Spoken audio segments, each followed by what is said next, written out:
Middle ఈస్ట్లో ఉద్రిక్తతలు తగ్గడంతో అంతర్జాతీయ మార్కెట్లో గత కొన్ని రోజులుగా చమురు ధరలు భారీగా దిగుస్తున్నాయి.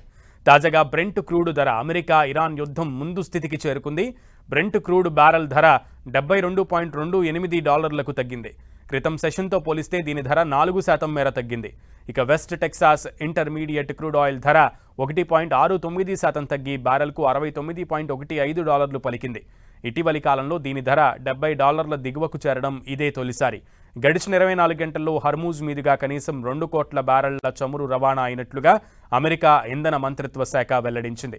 రాబోయే కొన్ని వారాల్లోనే ఈ జలమార్గంలో చమురు రవాణా యుద్ధం మునుపటి స్థాయికి పెరుగుతుందని అంచనా వేసింది. మిడిల్ ఈస్ట్లో వార్ ముగియడంతో పాటు ఇరాన్ చమురుపై అమెరికా ఆంక్షలను సడలించడం వంటి కారణాలతో క్రూడ్ ఆయిల్ ధరలు దిగొస్తున్నాయి. చమురు రవాణాకు జీవనాడి అయిన హర్మూజ్ జలసంధిలో నౌకల రాకపోకలు వేగవంతమవుతున్నాయి.